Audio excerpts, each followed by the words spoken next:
Alright guys, BLM here, back with a new video, and in this video I'll be talking about my thoughts on the latest season of Big Brother Australia, season 14 or BBAU 2022, which was an interesting season with it being a half returnee season that was supposed to celebrate the 21st anniversary of BBAU, though again, in reality, I felt like this was very clearly a last-ditch effort to save the show by bringing back these recognizable names in the hopes that it's going to bring back this older audience, which didn't seem to work for the ratings, but I do think it helped bring this interesting dynamic to this season. And while I do still have some of the same issues that I typically have with BBAU, I do feel like this is probably the best season of the rebooted series, which still isn't saying much due to how artificial the storylines feel, how unbalanced the edit is, how much it doesn't fully embrace the strategy of the game, how much it's a bloated mess of a season. But really, those are issues I just have with Australian television in general. And considering what I expected from this season, it probably ends up being better than those expectations,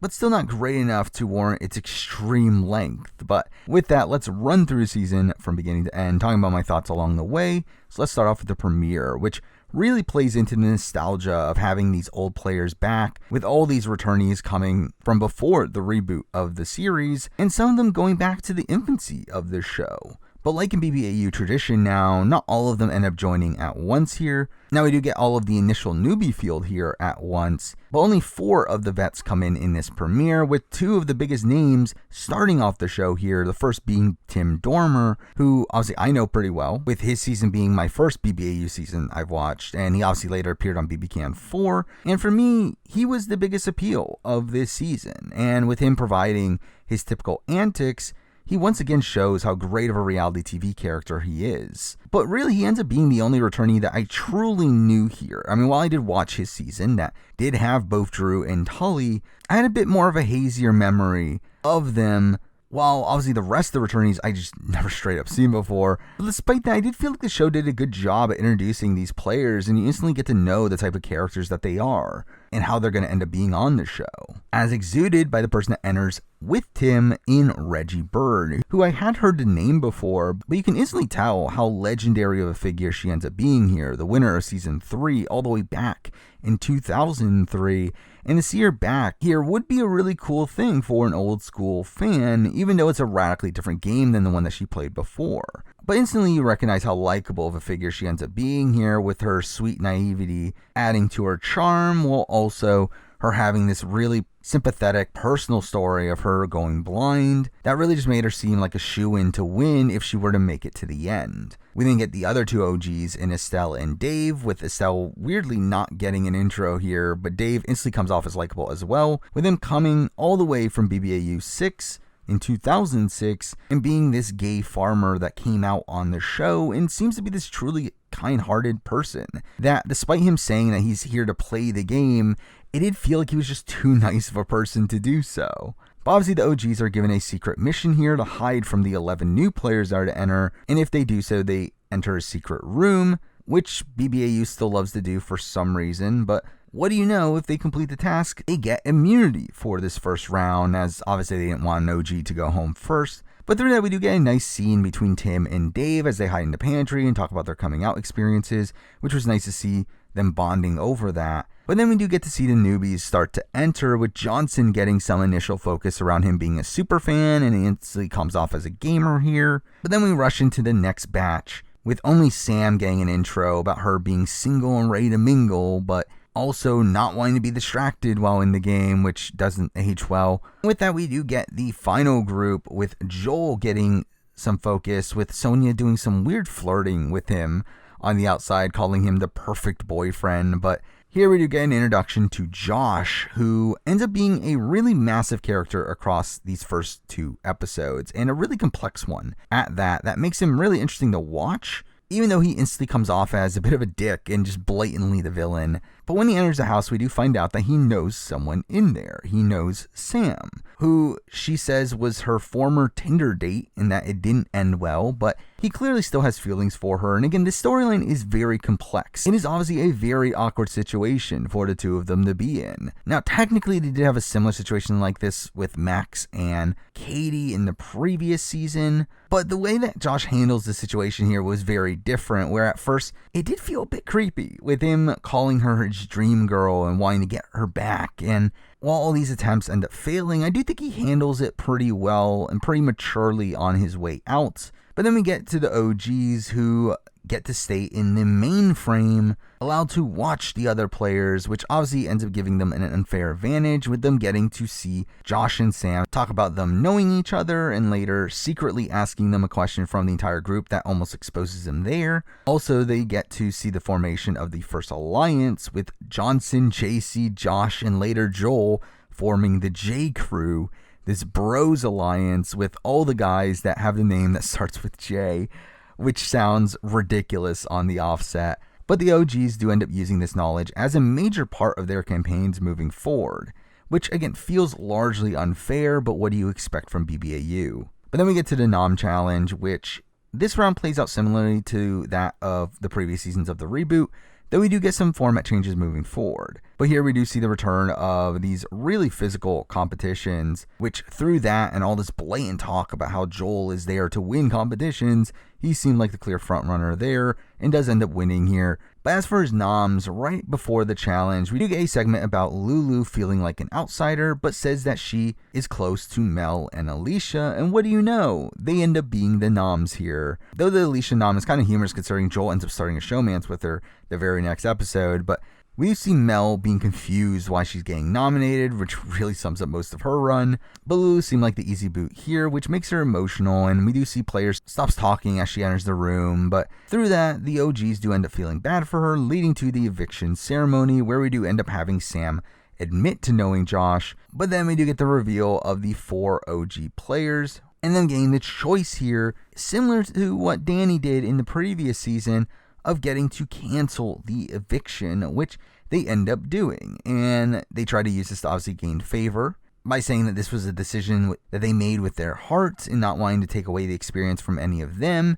and also taking a lot of the credit for saving Lulu, which allows her to become their number moving forward. But the episode does end with Josh being really pissed about this decision, and technically rightfully so, as obviously there are now returning players joining the game. Returning players with clout that can gain them some favor, and also the experience they have in reality television would also give them a leg up as well. So I do get Josh's sentiment here, but it is one that does make him come off extremely negatively here, though it is a fun character moment for him. But let's jump into episode 2, where we do get to see the two groups meet, and we have Johnson fanboying over the OGs, which is ironic as he ends up working against them for most of the season. But Tim really takes charge of the OGs, at least in the edit, where he does get the most content of this bunch by a country mile, with him being the only one of them to articulate his strategy in the DR. Though we do finally get the introduction to Estelle here, though she still ends up getting one of the quieter edits of the OGs early on, with her seeming to be the most normal of the bunch here. But immediately following this, we do find out that 3 more OGs are entering the game, which I don't like that they're still adding people late, though it makes more sense for them to do it for the OGs here. And really, again, BBAU is going to BBAU, so what do you expect? But we do get introduced to Drew, Layla, and Trevor, with Drew instantly talking about Tully, which will obviously play a factor later in the season. But he also ends up talking about wanting more than just 4th place this time. And considering Drew got one of the better edits early on here, despite the fact that he's not super interesting, it did make me think of him as a potential winner candidate moving forward. But also we do get an intro to Trevor, who I had never heard of, but again, another legendary figure for the show, the winner of season 4 from 2004, and I did find him instantly likable here, which makes it even more disappointing that he ends up being one of the most under-edited players of the season, considering how funny he seemed to be in his interactions around the house. And then we get Layla, who was there and didn't get that much focus, but these players end up having to enter through the sewers and have to live there until the next eviction. Once again, the OGs here getting safety, but this was such a weird way to have your all-stars join the game by throwing them in the sewer. But like usual, we do have the typical secret room shenanigans here that I don't find entertaining, but really a lot of this episode does revolve around the Josh-Sam drama, which again starts off in a pretty awkward way of him revealing his feelings for her and her clearly not feeling the same, and later tells him how she feels, leading to Josh being heartbroken, and proceeds to tell her how hurt he is, and says in the DR about how she hasn't seen the real him, and all of this just feels very weird in the sense that I do feel bad for Josh, as he clearly does have feelings for her, but the way that he is telling her this and the situation that they are in, with her having to deal with this in a social strategy game, and also in the situation where she can't leave, makes this all really uncomfortable to watch. But this is followed by Josh now wanting to quit the game, telling everyone to nominate him, and while I do think the natural instinct is to look down on Josh for wanting to quit, I actually do have some level of respect for him going through with this. I mean, Josh has clearly lost all motivation he has to play the game here, but even beyond that, I think he's recognized how toxic of a situation that this can be for both him and Sam to stay in the house together. And I think he handles this in a mostly mature way of just removing himself from the situation. And again, considering the context behind all of this, I really don't have an issue with the decision he makes here. Though I will say that it easily could have been recontextualized to him wanting to quit to make him look like Sam's savior in an attempt to win her back after a fact, which would be pretty awkward, though either way, I do think it was probably just better for him to leave, no matter what the context ends up being. But here we do see the J crew being upset that Josh is quitting, as they initially do intend on targeting the OGs, and we do get to the Nom challenge, which was set up as OGs versus J crew, with Joel winning the comp once again, really cementing himself as this massive physical threat. But here he is essentially forced to target his own number in Josh and nominates him against Sam and Estelle, which I really don't get these nominations. Like, why didn't he just nominate Lulu and Mel once again to minimize the amount of people he's pissing off? It really just feels like he's making enemies for no reason. And Estelle does end up taking it pretty personally, crying over being nominated again after that being her legacy from the last season. But here we do get our first segment of Tim trying to do some work here where, for the first of many times this season, he decides to target Sam, despite Josh himself wanting to go home, which is weird that the OGs seem to think that Josh is a number for them at this point, where we had literally started the episode with Josh being pissed at the vets for coming in, so it is funny that they wanted to keep him around at this point. But again, Tim really feels like he's being propped up a bit too much for this plan, where it doesn't fully go through. And during the eviction ceremony, we do get some sloppy gameplay from him where he openly talks about wanting to keep Josh to target Joel for him, which,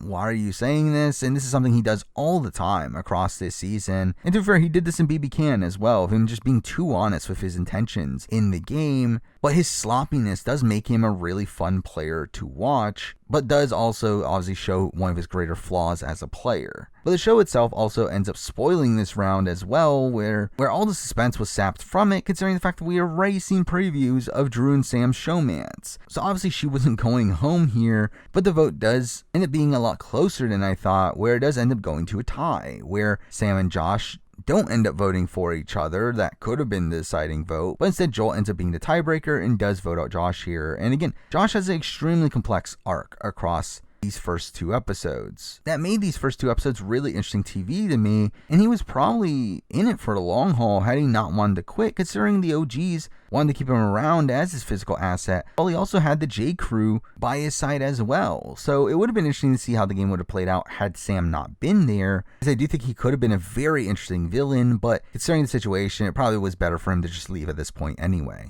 Now for episode 3, which starts with more sewer shenanigans, but it does lead to Tim getting told by Big Brother to investigate the sewers, which allows him to be the first to talk to Drew, Layla, and Trevor, which felt like such blatant production influence here to handpick the person going to make this trip, which did have game ramifications as this further solidifies the OGs together, which to be fair would have happened anyway, as they definitely needed each other considering they were down in numbers, but I did feel like this made this grouping a near guarantee. Though here we do also see the reunion of Tim and Drew, who were extremely close the first time around, and this dynamic does play a major factor into Tim's game moving forward. Afterwards, we do get formally introduced to the Joel Alicia showmance, which, who cares? But it does give us a formal intro to Alicia, who ends up being a fun presence across this season and being one of the bigger players as well. Then BB gives the players a roast dinner for nothing, which should make it very obvious something weird's going on here, and that's where we have the 3 sewer players enter the game,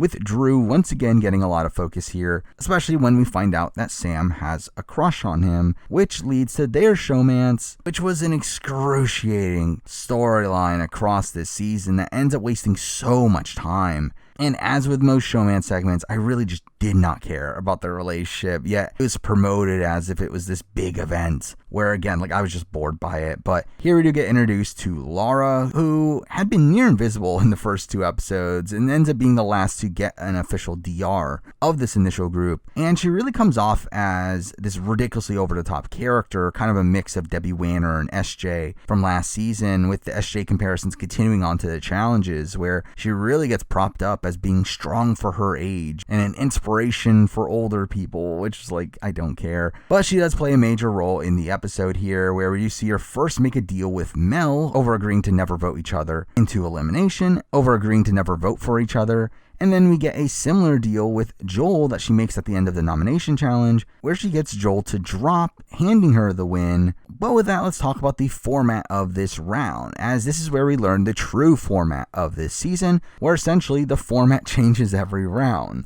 The first round of the week will function similar to that of the other reboots, while the second round will return to a format more similar to old school BBAU, where the entire house votes for the noms, where the top 3 end up being up for elimination. And I do like this change conceptually, but there are a few things I don't like here. One is that it reeks of production trying to save the OGs once again by now giving them an opportunity to save themselves, and also if they stick together, they're guaranteed to at least have one non-OG on the block, and in turn can find a way to save themselves at all points, which is funny because Tim talks about this twist as a massive negative for his game, when in reality, he is one of the players that this benefits the most. Also, I don't love how this feels like a half-assed reference to previous seasons, as players here only get 1 point each, which is obviously what makes it so powerful for the OGs, that the true majority won't have the majority of the power with the noms, but also doesn't give the same feel as that of the old school format, where old school format had people nominate multiple players. So again, it really felt like a dumbed down version of that old school format, and one that again just benefits the OGs. But also, I don't like this really random format change from round to round, where for me, I just want them to stick with one format. I'm fine if it's this new old school inspired one, but I hate that there's this added level of variance that comes from them changing the format every other round. And also, I hate that this essentially makes the middle episode of the week a non-elimination episode, with the second episode of every week being revolved around the noms and the third being the actual eviction, which really drags out the season.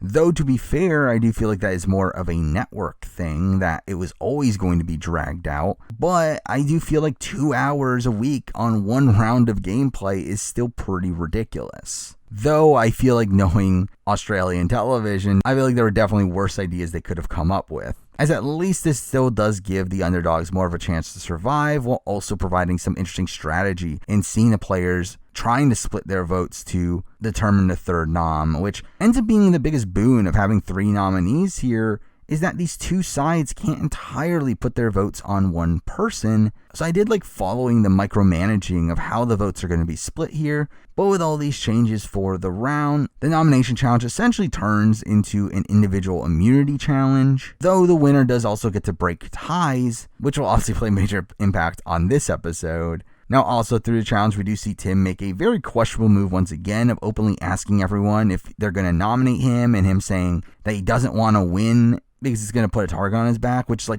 why are you saying this out loud? Again, it ruins the point of having this thought that you could become a target by winning competitions, as now they're going to think that you're throwing competitions. And again, it's really moments like this that make me really question the true quality of Tim's strategic game, where I think he gets basic strategy, but needs everyone to know that he gets basic strategy. And really, I feel like it's his charismatic personality that really gets him out of a lot of sticky situations. Most of those sticky situations being situations that he puts himself in due to his poor strategic play. Though later we do end up seeing Tim approaching the newbies and tries to make a top 10 deal with them, which sounds ridiculous, as this is clearly something that shouldn't work, as again, why are you promising them only top 10. Though this seemingly does work with the newbies here, where he does end up being pretty safe moving forward despite his allies being targeted along the way. But following the challenge, Drew and Layla end up being easy targets for newbies, obviously having just entered and Drew being perceived as a physical threat, while Layla just didn't seem to blend in socially.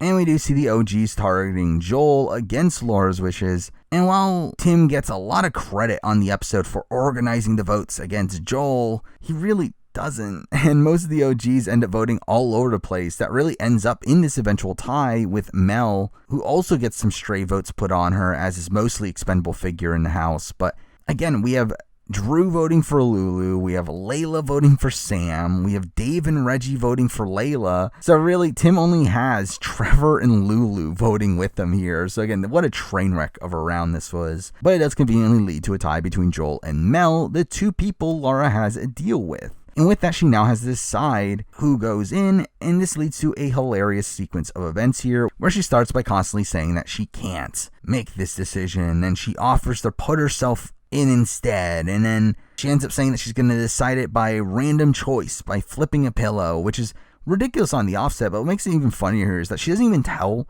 the others which side means what, despite them asking her to, which really makes it look like she already had her decision in mind and was just trying to cover it up by making it seem like the pillow made the decision, which was a bad look here. But she ends up nominating Mel, and afterwards we do end the episode with the reveal of another addition to the House Nom rounds, in that there will be a second chance challenge, which is essentially a veto comp that I've been wanting BBAU to incorporate for a while, where we have the three noms being the only ones to compete here, and the winner ends up being safe. The other two remain on the block, which again is a format I would have liked to see for every round, though considering how much BBAU wants to waste on its challenges, I assume that would mean that we would need multiple episodes for every round, which again, I think at the end of the day, I guess it simply wouldn't work for these one episode rounds. But now let's move to episode 4, which starts with more Drew and Sam, which who cares? And then thankfully we follow that up with more Alicia and Joel, which also, who cares? But then we do get this ridiculous segment around the players getting a venting machine where they have to vent to it, which leads to us seeing Dave's obsession with coffee, which feels weird that this seems to be a storyline like every single season about how someone loves coffee. But the scene I did find the most humorous out of all this was Taras being upset at how everyone is talking about coffee and they're neglecting the tea drinkers. And this is just really humorous to me. And really, Taras ends up being a figure that I just found extremely under-edited early on here, with him clearly being a really fun presence in the house, but for some reason just not being a focal character. But also this does lead to a lot of negative content for Lara, with most of the house venting about how annoyed they are at her motherly habits, which seems to be setting her up as a potential target down the road. Now, as for the second chance comp, I did find it funny how it seemed like the entire house was resolute in that Drew was going to win it, and already strategizing if that was the case, though obviously Layla ends up winning it instead, leaving Drew and Mel on the block, with the OGs backing Drew and the newbies backing Mel. And really, this ends up probably being the best case scenario for the OGs, with Drew seeming to have more personal connections than Layla, to where I do feel like Layla probably would have gone home had she remained on the block. But we still do end up seeing a lot of fighting over the votes from the players in the middle, which ends up being a constant across this season, with it being a pretty divided season for a lot of it. Or at least that's the way that the show portrays it, where the show portrays it as there's usually a nominee that's being backed by the OGs, a nominee that's being backed by the newbies, and then we have a few people in the middle that end up determining the vote here. And here we do see the OGs flip over Gabby and Sam due to their relationships with Drew, and also Lulu as their number for saving her in that first round. Though along the way we do end up seeing Joel campaigning on Mel's behalf, and Drew himself doing really terrible work here, with him trying to use the same strat as Tim and making a top 10 deal with Lulu, only for her to instantly turn him down, and Tim and Reggie have to pick up the slack for him and flipping Lulu back, and end up really guilt tripping her to do so, and also utilizing the fact that the public vote determines the winner as a way to scare the swing votes into thinking that they're going to lose favor with Australia if they vote out Drew, which again seems ridiculous in concept but does seem to be effective. But really, there was never a doubt for me that Mel was going home, as the show ended up spoiling itself by showing Drew and Tully interacting in the previews, meaning that he had made it through this round, though it still ends up being a very close 8-7 vote, with Mel being blindsided. And of course, we have to end the episode with Drew and Sam's first kiss, again, the perfect way to end week 1 of BBAU, because again, who cares? But now let's talk about Mel, who could have potentially been a fun character had she had a deeper run, but really most of her screen time ends up revolving around her being confused over why people are voting for her. So despite her having a fun, bubbly personality, she just didn't seem to click with the rest of the house, as she just seemed to be expendable and never really got any traction. Now for episode 5, which starts off with Drew and Sam once again, with it turning out to be Sam's birthday, when you get this extended scene of their lunch date, which again, who cares? But then we find out it's Battle Week, which is an arbitrary theme for the week that they use for branding, because that's BBAU for you. But we do get a series of 1v1 face-offs and random challenges, with the winners getting an Italian feast, which had to be one of the dumbest sequence of events I've ever seen in the history of the show. A very notable moment does come from it, of us learning about Alicia's fear of chickens and her and Johnson being covered in chicken feed and the chickens having to eat it off of them, and Alicia gets content about how she overcame her fears, and they try to make this inspirational when it's like she literally didn't. Like, she literally quits. So I don't get what they were going for here. Now after this, we get more boring showman's content for both couples, but then we get to the feast, where we get the reveal of a new twist to the format, that being the head of house, a position voted by the house that gives a player immunity for the week and also a special power along the way, which to me is a mostly inoffensive twist, though is one that technically gives the majority more power, but doesn't end up having a major impact, largely due to the way that the house is broken down. But then we do get the reveal of the first HOH being predetermined, and it being the player that is about to enter the game, and that being Tully, who again I had a faint memory of, but we do get this extensive intro about her relationship with Drew, and she wants to play her own game this time, which doesn't play out exactly as expected, with so much of her content ending up being revolved around Drew, and they really try to set up this jealous ex-girlfriend storyline, with them setting up a rivalry between her and Sam, and all this felt very artificial, and really the entire handling of the Drew and Tully relationship just didn't sit right with me, feeling very gendered, especially considering like they clearly have already moved on and have become friends after a fact, but it felt like production was really trying to make it more than what it actually was. But then we do get tension between Tim and Tully, with them having this brother-sister relationship that does lead to plenty of bickering between the two, and Tully not really trusting him, despite wanting to still work with the OGs. But then we get to the nomination challenge, which ends up being a team challenge, which does greatly protect the bigger players in the game, as they typically have people fighting for them, and with Joel and Tim ending up on the same side and winning the challenge, it really made this more of a fight for pawns, where Dave ends up being used as a pawn, while the vote ends up being between Johnson and Layla, where again, this is a vote that is pretty much determined by the OG versus newbie split, with the swings siding towards the newbies this time in wanting to vote out Layla. And along the way, we do see Johnson having a really effective campaign and even flipping Tim over to his side through making a secret deal with him. And during the eviction ceremony, Johnson has this like emotional plea that even ends up flipping Layla around, where she could have potentially sabotaged her own chances of staying by voting for Dave instead, though really it didn't matter anyway, as Gabby and Lulu had already flipped, to where even if all the OG votes had stuck together, it would have been 9-8 at best. So Layla ends up going home here, and Layla was fine. I mean, I do find it weird that she's most known for the songs Oats a la Layla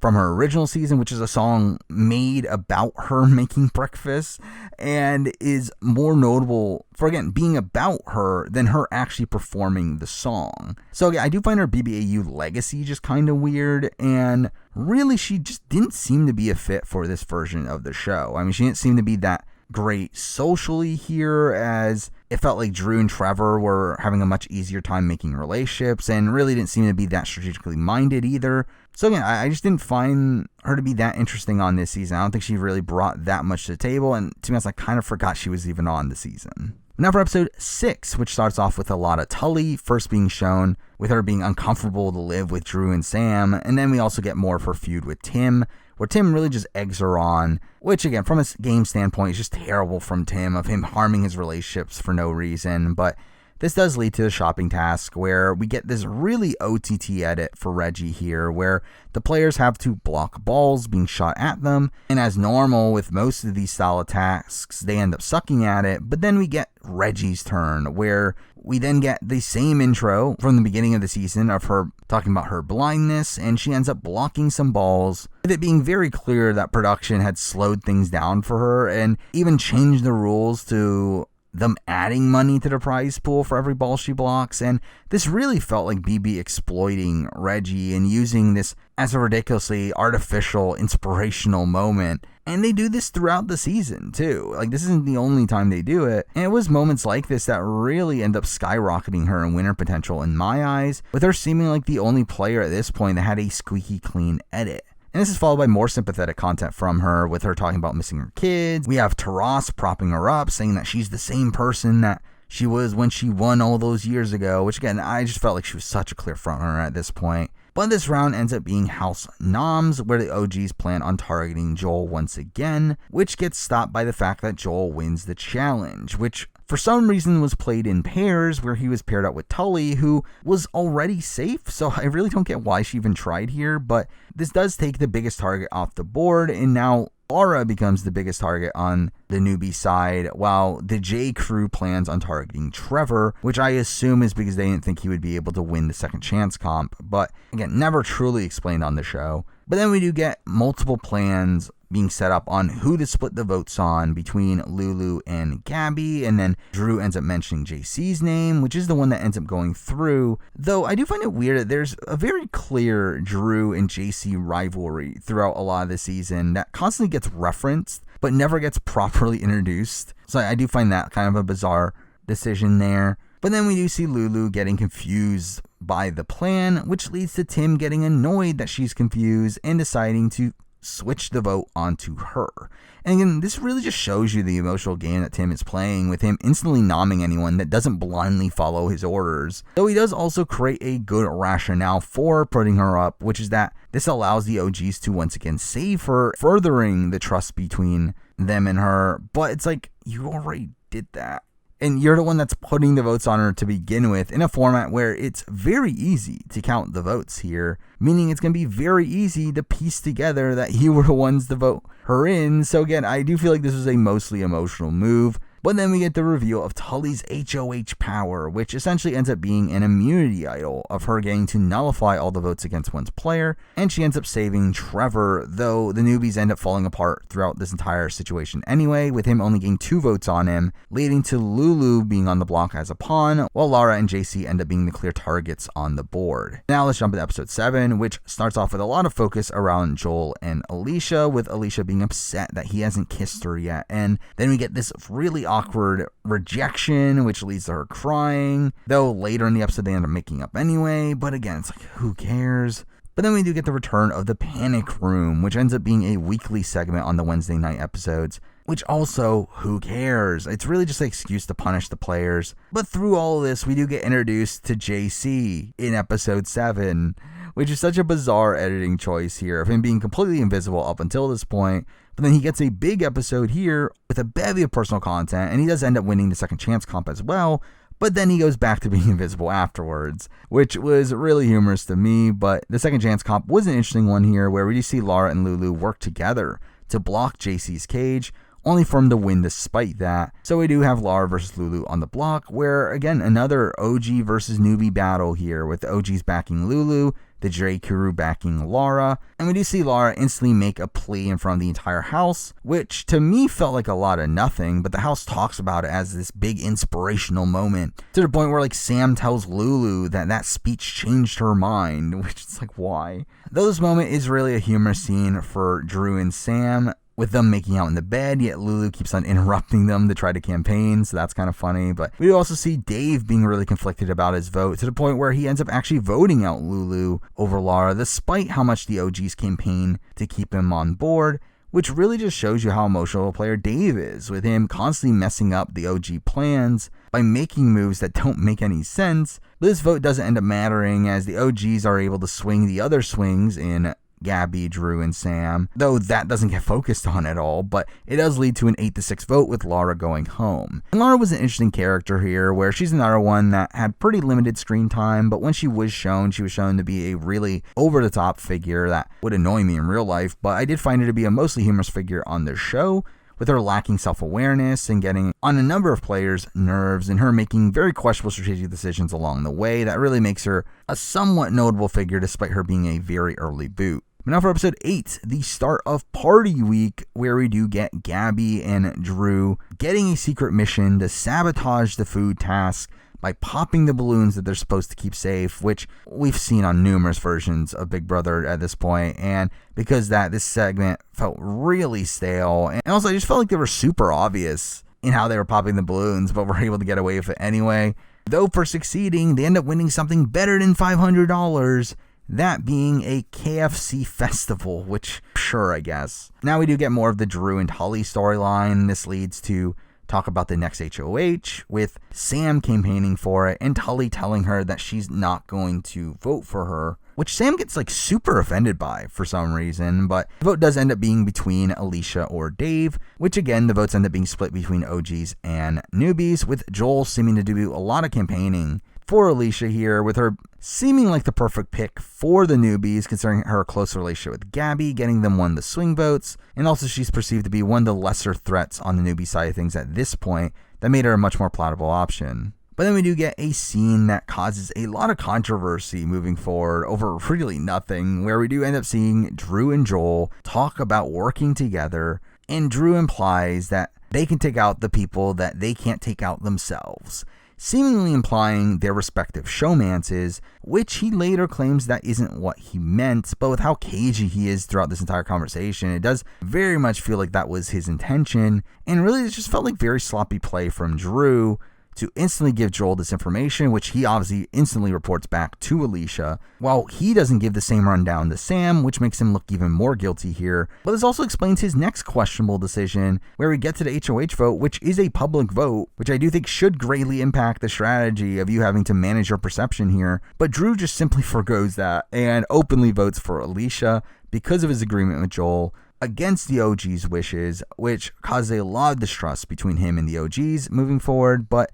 I did find how the vote was presented here to just be kind of weird, where they do some blatant skips over a bevy of votes, and we do end up just hearing that, oh, the votes are tied and this person's the deciding vote, which I really don't get why we couldn't see more of the votes here, even if it is just in a montage, because the way they present it here just makes it feel very manufactured. But then we do get to the nom challenge, which Estelle ends up winning, and we do end up hearing about how impressive this is, because just a few years ago she couldn't even move her hands, which is a great story, but how was this not mentioned up until this point? And even here, it's not even dived into that much, which felt bizarre, but Estelle ends up making a pretty big move here in nominating the entire J crew, which really just seals Joel's fate here, being the clear head of the alliance and also the physically strongest of the bunch. And while Tim does consider using him as a shield, and even does go through not voting for him, it never really felt like the rest of the house was going in that direction. But thankfully, before he goes, we do get this overly dramatic scene of Joel and Alicia's first kiss, which again, who cares? But again, coming into the vote, we do see JC getting some votes from the newbies that want to keep him around, while Joel ends up being voted out here in a 9-5 vote. And Joel ends up being this very generic, young, straight, white guy that is good at comps, decent strategically, and through that comes off as a pretty solid player, though obviously one that had a struggle with threat management. But Joel did have a solid backing in the house and did have deals with the other side, to where I was actually pleasantly surprised of his quality as a player. But he was one that I was always expecting to be a boot around this time, with the role that he played on this season seeming on par with that of a Katie from last season, and this being around the time you would expect players like that to go home. But now for episode 9, which starts off with the fallout of the Joel boot, with Johnson talking about wanting revenge, and now sets his eyes on targeting Estelle, calling it Operation Vengeance, which very much felt like BB forcing him to create a name for this to easily brand this move. But the Joel move does end up putting a massive bullseye on Estelle's back as one of the strongest members of the OG OGs, and also seems to further bond this core newbie group together, with the remnants of the J crew solidly working with the likes of Alicia and Taras moving forward. Taras also finally gets his intro here, again in episode 9, where again he is such a fun character throughout the season, but for some reason they waited this long to even just formally introduce him on their show, and even afterwards is still neglected in the edit, which I do think is a shame. But we do get this typical dumb shopping task of the players having to run to the dance floor when the music plays, and this was all really mundane. But then we do get a lot more focus on Drew and Sam once again, but this time from the perspective of Tim, who now wants to split them up, and through that Sam seems like the consensus next boot, and ends up hearing about this, which leads to Sam coming off as really indignant here, with her being upset at people for looking at her as a fence sitter and wants people to respect her, when really a lot of this just stems from the fact that she is in this showmance with Drew, that obviously just inherently paints a target on her back as this duo. But also we have the fact that she falls into the typical trap of showmances in these social strategy games, of spending all your time with the showmance, and through that not bonding with the other players as much, as you're obviously preoccupied with your relationship with your showman. So all this complaining from Sam about her being upset at how people are perceiving her, and the fact that she is being targeted, all just seems to stem back to her neglecting her game relationships in favor of spending time with Drew. But this is also where Drew's deal with Joel comes back to the story, where Alicia ends up telling Tim about it, and Tim, being the messy player that he is, wants to tell Sam, which we will later see. But then we get an interesting scene before the challenge, where Dave and Estelle talk about having to nominate Johnson, as he is the only person playing the game and wanting to put up Reggie. Which, one, obviously this is like still an old school mindset of villainizing people for playing the game. But the more interesting thing about this comment is the fact that the concept of nominating Reggie here is talked about as if it's taboo, seemingly due to the level of respect that people have for her, and her being this like really sympathetic figure as well, to where it seemed like that's a major reason why no one ends up nominating her for most of the season. And it's just due to how negatively it would look on you for you to end up doing that. But Taras ends up winning the challenge here, and that leaves most of the big targets left on the board for the House Noms, where the newbies end up going for Estelle, while most of the OGs end up going for Johnson. But Tim obviously wants to split the vote here onto Sam by flipping Taras over, and Sam seemingly is oblivious to all this, despite the fact that Tim is being very cagey in their conversation. That should make it obvious that Tim is against her, but the votes play out as expected, with Estelle, Johnson, and Sam being nominated, even with Alicia's HOH power, which gives her 3 nomination points, though she ends up splitting those on Dave for some reason, which doesn't really gain her anything. But Sam is again blindside here, and instantly tries to figure out who voted against her, which Tim ends up admitting to at the end of the episode, leading us to episode 10, where we do see the start of this tiff between Tim and Drew, due to him targeting Sam. We do also get the return of the panic room, where Drew and Johnson have to count all the candies in the room, which they get absurdly close to. But again, like, this entire situation felt like them being set up for failure, as how are you supposed to get the exact number when there's over 20,000 of them? But while Drew is gone for the task, Tim decides that now is the time to reveal to Sam about the Joel deal, which she clearly doesn't believe at first, but then she ends up talking to Taras about it, to which he ends up revealing that he's heard a similar thing,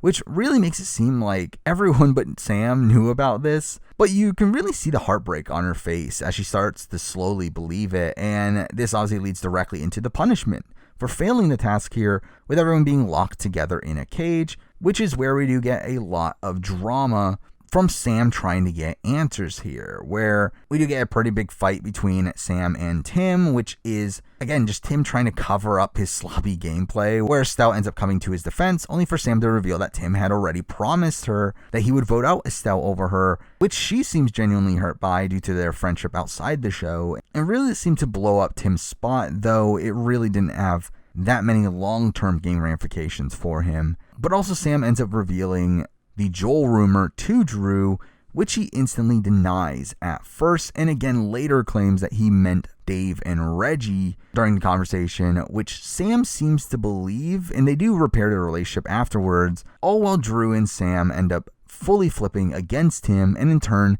start to work with the newbies moving forward. But really, this entire segment was pretty fun TV, probably one of the better scenes across this entire season, with it just being Sam getting into fights with numerous people on the cast. We then get to the second chance comp, which Johnson ends up winning, leaving us with Estelle and Sam on the block, where once again the newbies back Sam while the OGs back Estelle, and this seemed like a pretty obvious Sam boot, where Estelle had some pretty strong relationships with the swing votes in Gabby and Lulu, which Sam lacked. But this is also where we get the start of Alicia becoming the figurehead for the newbies, where she ends up helping Drew campaign and really seems to take over Joel's role in the alliance. But we then do see Drew campaigning to Tim and Tully, which is obviously based around their out-of-game relationship, which seems to be his go-to moving forward, but it is ineffective here, with Sam still being voted out in an 8-4 vote, only for us to get the reveal that it is a fake eviction for some reason. And this definitely reeked of production influence, as why have a non-elimination where there's already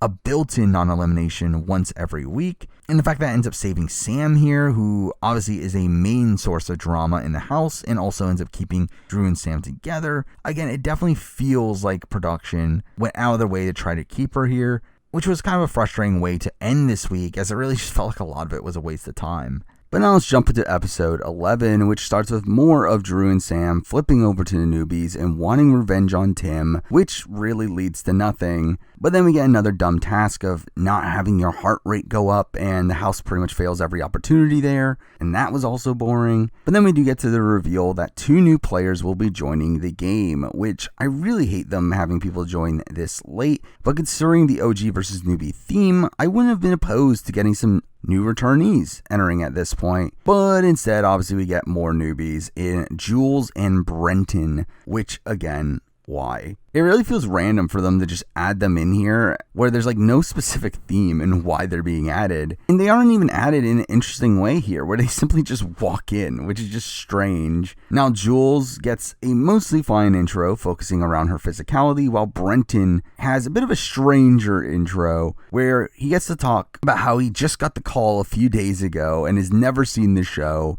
He doesn't know who Sonia is. He asks Trevor if he's Big Brother, which I found funny. But then we find out that this is him trying to dumb down his threat level by making it seem like he doesn't know what he's doing. And this just came off as really idiotic to me, mainly because it was so obvious that this is what he's doing, to where like I wouldn't have been surprised if like everyone knew his game plan right away, but he ends up scraping through despite that. But then we do learn that one of these 2 will become the new HOH in a similar fashion to the rest of the season. We do have the OGs backing Jules and the newbies backing Brenton, and Jules seemed to easily win here, though we get no explanation of the vote itself. But through this, Jules does end up voting alongside the OGs for a lot of her run moving forward. But then we get to the nomination challenge, which comes down to Tim and Dave, where they make a deal to nominate one person from the 2 sides and a floater, which, why? Again, these are 2 people on the OG side, so this is just terrible strategy to be actively nominating someone from your side and also a floater who could potentially be on your side.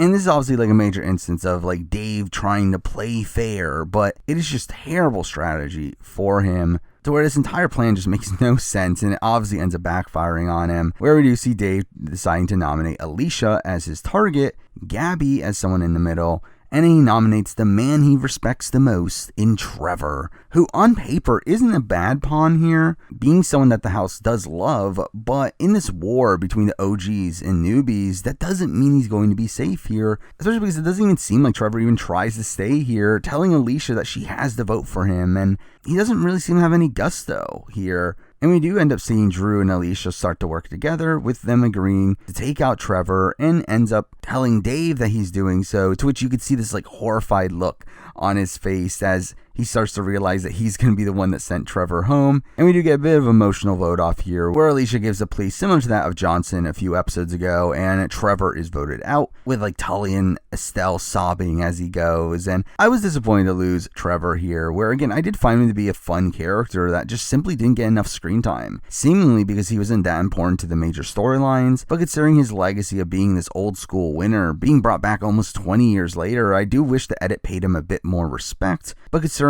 how he goes out here, I do get why they didn't show him that much. But now for episode 12, which starts with BB trashing the house and us getting the shopping task of them cleaning it up, which was mostly boring. But the episode does start to pick up when we see a discussion between Dave and Tim, where they discuss Tully being on the bottom of the OG alliance, with Tim telling Dave to watch out for her and that she is a threat to them. And Tim talks about how he's doing this to plant seeds, which again, why? Why is he doing this? He really makes his road to the end so much harder by creating all this chaos within his own alliance. And as expected, this completely blows up in his face, where Reggie ends up telling Tully that she heard her name going around, leading to her finding out that it was on the OG side that people were throwing her under the bus. And Dave in particular takes the brunt of the blame here, leading to Dave throwing Tim under the bus, calling Tim a con man. And it really felt like everything was turning against Tim at this point, largely due to his own actions. But then we get Tim getting really indignant over him hearing that Dave threw him under the bus, and again pins all the blame back onto Dave. But at this point, Tim acts in the DR as if he actually believes his own lies here, saying that Dave should just own up to the move, which again, it's your move. He's the one that came to Dave with this plan. And I did find it kind of icky in the way that we see Dave trying to apologize to Tim, and Tim not taking any of it and being upset that he isn't taking any responsibility, which felt very gaslighty. But Dave ends up being a pretty easy target due to all this, coming into the house noms, where the challenge doesn't end up changing much, with it being a challenge that involves social strategy, where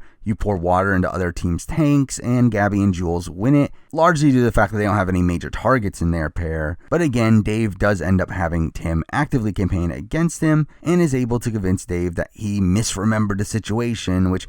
credit to Tim for him getting out of this situation mostly unscathed, but not particularly fun to watch. But again, Dave gets the most votes here, while Lulu gets split votes from the newbies and Sam gets split votes from the OGs. That leads to those three being up for elimination, and Sam once again comes off as indignant over her getting votes, where she had literally just gotten voted out and didn't seem to change any of her approach to the game. So I really don't get what she was expecting here. But we do end the episode with Tim admitting to Dave that he voted for him, to which he seems genuinely hurt. Which, despite all this poor gameplay from Dave in the last few rounds, I do still feel for him, as he just feels like a genuinely nice, kind-hearted guy that wanted to play the game in a fair way. But again, in a social strategy game where other people are not doing that, it is a completely misguided way of playing the game. But I still feel bad for the way that Tim treats him here. Now for episode 13, where we do start off with Dave and Tim repairing their relationship, to which we see Tim finally admit in the DR that he was being deceivious in the previous round, though I still don't get why he continued to talk as if he had some sort of moral high ground in the last episode, which is humorous in itself considering the fact that Tim gets upset at others for being on a moral high ground later on. Now also here we do get some really random personal content for Brenton, where he talks about missing his pregnant wife and needing to win for his newborn son, which him getting this extensive amount of personal content here made it pretty clear that he was being set up to be a more important figure to the show than Jules, who ends up getting a more baseline edit throughout the season. Now we do also see the return of the panic room, which Tim and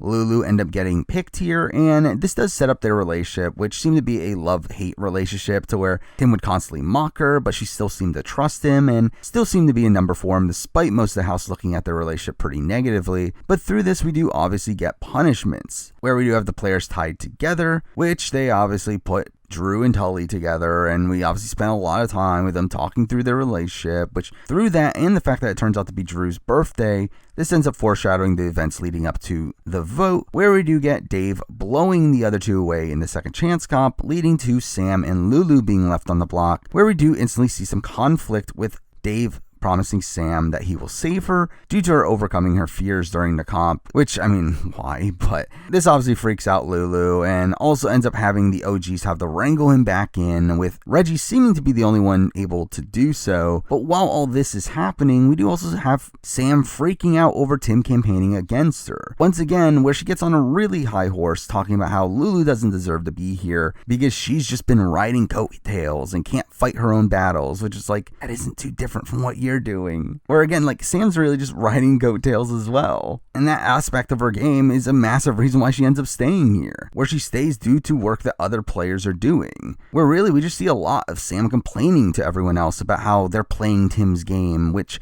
doesn't gain her any favor, we see her talk to Gabby and actively burns Gabby's vote by insinuating that Gabby wants her out because of her crush on Drew, which obviously insults her. And then we get to what actually saves Sam this round, the fact that we see Drew once again using his out-of-game relationships to his favor here by approaching Tully and asking for a favor in keeping Sam, which I'll be honest, I didn't think it was going to work. I was genuinely surprised to see Lulu get voted out here, though we do see Tully flipping back and forth in the DR over where to vote, with the determining factor seeming to be the fact that she can't do this on Drew's birthday, which is such a ridiculous amount of luck that keeps Sam in the game here, though also we do get a pretty explosive eviction ceremony, with Sam trying to blow up Tim's game, only for Tim to completely roast her after Sam calls Lulu entitled by saying that she is entitled, thinking that she can play the exact same way as last time, and it being successful this time, which I thought was a pretty funny burn. The one that doesn't obviously work in his favor, considering Sam does end up staying here, and we do lose Lulu, who obviously had just been propped up as a number for him. And with that, let's talk about Lulu, who coming into the season, I was expecting to be this massive character, though she really just ends up being more of a background character for a lot of the season, with her getting one of the smaller DR counts across the season, meaning that even when she was shown, which it feels like she was a constant presence on the show, it's just that they barely gave her any time to give her own insight on what was going on. And really she just comes off looking like a lackey for the OGs, which again I think is a shame, as I do think if she was properly edited, she could have been a pretty fun character here. And now for episode 14, which starts off Hacker Week, with BB being taken over by a hacker, which was mostly boring, with the players acting worried about what the hackers did to Big Brother, which was all really dumb. But then we do get to another segment that felt very artificial, and another one that was just clearly production influence here, where Tim gets selected for a secret mission, where if he succeeds, the hackers allow him to watch a surveillance video of the Drew and Joel conversation for some reason. Again, really just feeling like production was trying to force this storyline where we do see this information further isolate Drew from the OGs and also start Drew's rivalry with Estelle, who becomes dead set on taking him out. But also this leads to a massive visibility spike for Estelle, who does become a focal character moving forward due to this rivalry, and also ends up winning the HOH vote this week. And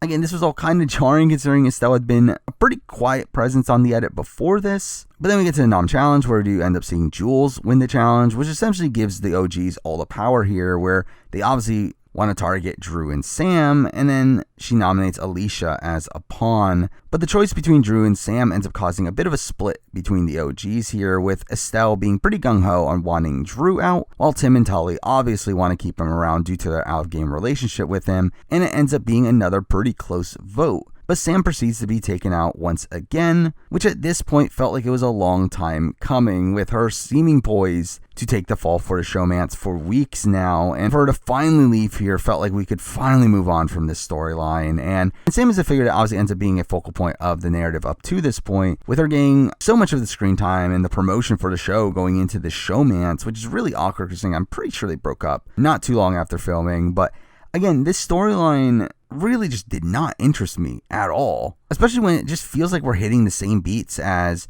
previous showmances we've seen in the past. As for Sam herself, I do feel like she is one of the bigger characters of the season, but one I didn't particularly like, with her again wasting a lot of her time with Drew, and outside of that was just shown complaining about the game not going her way when she wasn't really doing anything to change that. It was really ineffective in doing really anything in the game. So again, those elements of her edit did annoy me. Now let's jump into episode 15, which starts with Estelle being upset at the results of the eviction, which does cause this divide between the OG group, with her blaming Tim for this entire situation. Now, after a boring shopping task, we do see Tim and Drew reuniting and humorously talking about how they're going to secretly work together moving forward, and no one would suspect that they're working together, which is like everyone should suspect that they are working together. But we do see them agree to target Estelle, but can't due to the fact that she is HOH, and instead say that they're going to cause conflict with her, which we follow this up with the house being annoyed at how little Estelle and Gabby end up buying with their budget.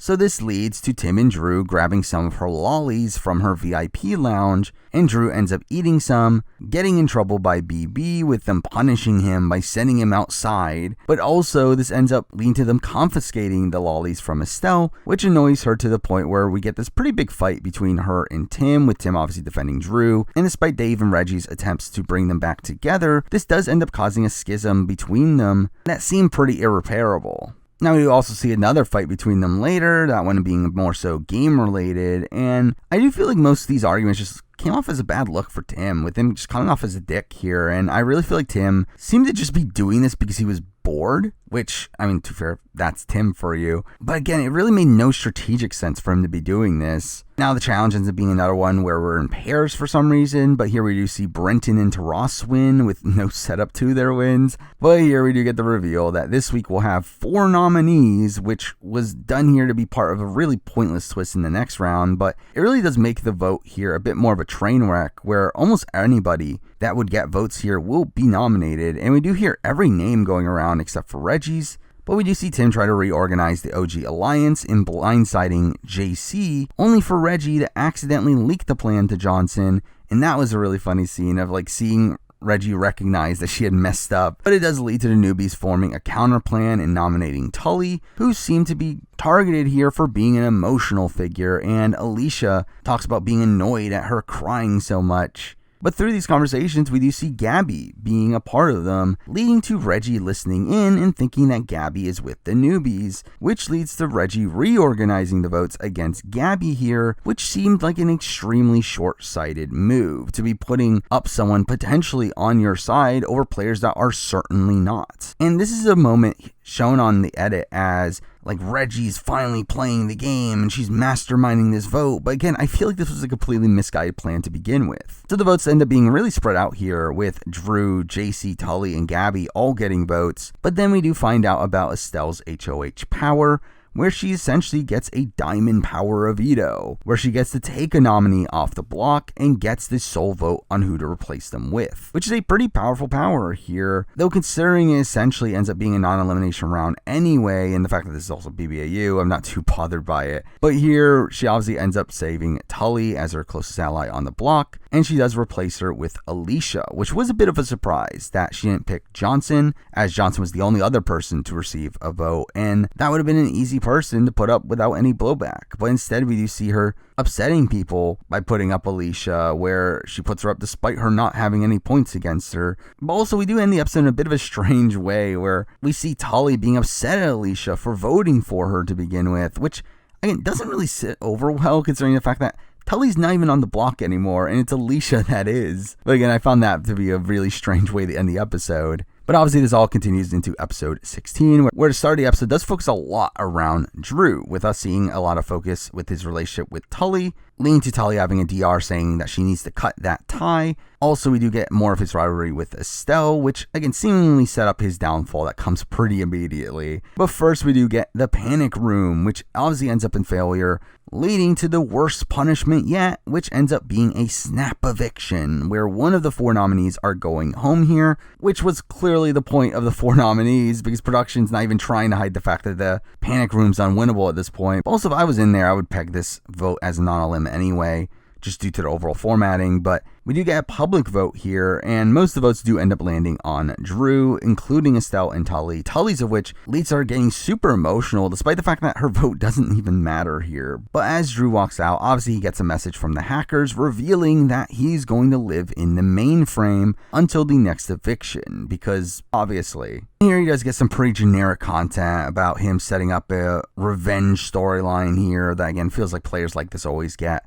And it does lead to another pretty boring second chance comp where JC all of a sudden wins despite getting no setup to that, leading to Alicia and Gabby being left on the block in a position where funnily the OGs that were behind Gabby going on the block to begin with end up backing her up here, while the newbies end up backing Alicia. But the Drew eviction further stokes this Tim-Estelle rivalry, with Estelle being worried that he will flip to the other side, and we do see Tim talking to Alicia and deciding to flip, which would cause a tie, which really doesn't matter as Estelle is a tie-breaking vote anyway. But through this, he does secure a final 5 deal with the core newbie group, and we do get a pretty big fight between Tim and Estelle at the eviction ceremony, where Tim tries to call her out for being on a moral high ground, and again, she is, but he is too, which I do find to be a pretty bad look for Tim here. That just made it feel like he was throwing a temper tantrum due to the game not going exactly his way. But he does cause a tie that does lead to Alicia going home anyway, until it's revealed that obviously she's going into the mainframe with Drew, which gave us another non-elimination episode for no reason. especially with them coming back into the game, also with no true ramifications. So again, this twist ends up being really pointless. But now for episode 17, which almost instantly we do get introduced to Temptation Week, with the first task here allowing for players to either go for a reward for the house or a reward for themselves. And if 3 players take the temptation here, then Drew and Alicia get to re-enter the game for some reason. And again, this was a twist that was just really dumb to me, as obviously production knew that we're going to return here and that these temptations were going to be taken. And to be honest, they even make sure that these temptations are taken. To where we do get this like pretty sketchy scene of BB like convincing Reggie to go for the temptation. That felt like blatant production influence, but it really made the events of the last week feel pretty pointless, especially because we once again get more of this conflict between the original OGs, with Tim and Estelle continuing their feud, and Dave and Reggie still trying to be the mediators, which we've obviously already seen a lot of. But the return of Drew and Alicia should have screwed over Estelle here, as she was the main orchestrator behind both of their boots, but for some reason, Drew and Alicia plan on keeping her around instead,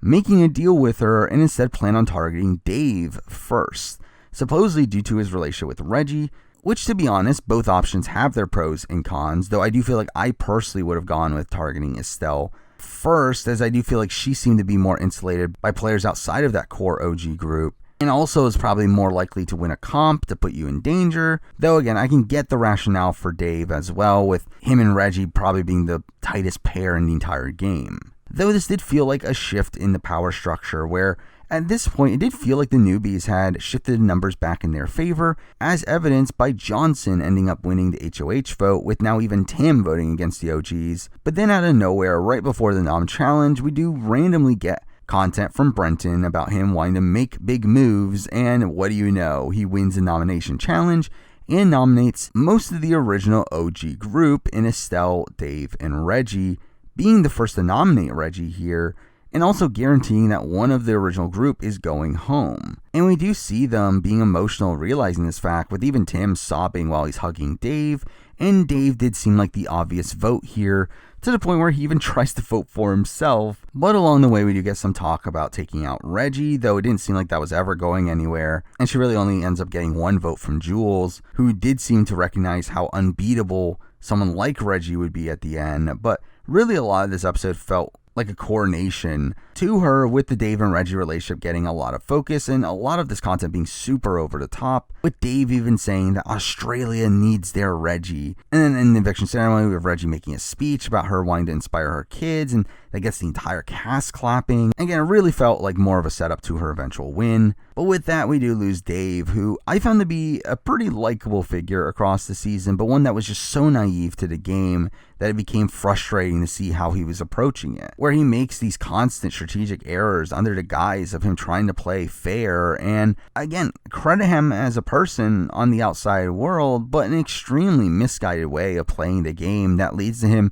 making suboptimal moves along the way that does make him a pretty mediocre player in this current format. Let's jump to episode 18, where we start with Reggie being upset that Dave is gone, especially over an intruder, which starts this tirade of hers against intruders moving forward, despite the fact that Jules is on their side, and Jules ends up overhearing this conversation and further flips against Reggie, which all seem to be terrible play from Reggie here. Again, similar to our move to target Gabby a few episodes ago, this is a similar spot where Reggie just attempts to do what's fair, which ends up worsening her game position here. Though, again, it works out for her anyway. Also, here we do get the setup of this rivalry between Tim and Brenton, with Tim calling him an idiot for targeting the OGs and says, "I'll crush you like an ant," which I found to be a funny line. But we also get a shopping task where the players get tempted with interactions with their loved ones, where we do see Reggie and Tully instantly avoid temptation, only for literally everyone else afterwards to take it, where we get a series of boring videos from home, and we have Drew getting a message from Sam, which was weird. Tim's boyfriend and Johnson's family ends up showing up in person, which was kind of jarring. But really, all this took up so much of the episode, which I mostly found boring. But coming into the challenge, we did seem primed for Tim and Brenton to be going after each other, only for us to get the reveal that Johnson's power this week is that he gets to pick 2 players that will be sent to the waiting room, where these players will get immunity for this round, but will be isolated from the rest of the house. And what do you know, he ends up picking Tim and Brenton, where we do get a lot of content over Tim annoying Brenton, and BB just messing with them in there, which again got old really quickly. But the challenge itself ends up being in pairs once again, and it ends up being pretty boring to me through Taras and JC end up winning, despite again not getting much focus in the edit. But with them winning the challenge, Johnson being HOH, and Brenton and Tim being out of the picture, it does really narrow down the possible nominees here to only 7 people, with 5 of those people being part of the OG Alliance, putting them in a pretty bad spot here, though again we do see Reggie targeting Jules, which was very short-sighted, but then we see Jules doing a counter-campaign against Drew, as she doesn't think she can get the votes on Reggie, so we do have Drew and Jules being the easy noms here, but Estelle ends up being the 3rd nominee here, despite no setup to it in the episode, though obviously clearly the newbies did split their votes on her. But with that, let's jump into episode 19, where we do see more of Reggie and Jules campaigning against each other, but you could really tell that Jules' campaign was just going nowhere. Now, I do respect her for at least trying here, with Reggie being a massive threat to win the game, and a lot of players just not seeming to care. But at the end of the day, again, pretty ineffective. We do then get the second chance comp where Estelle wins, leaving it between Drew and Jules, and this felt like a pretty easy Jules boot, despite us seeing Estelle seemingly flip Reggie back over and Tully telling Drew that she wants him out. It just didn't seem reasonable for Jules to get enough votes to stay here. But then we do get to see the waiting room, where we do see Brenton and Tim bond over their experience and talk about making a secret alliance, but this all ends up leading up to the time of the eviction, where we do find out that Tim and Brenton are given a choice, where they can either decide to keep the eviction the same, or make it so that they are the sole vote to evict, which obviously you're going to do that.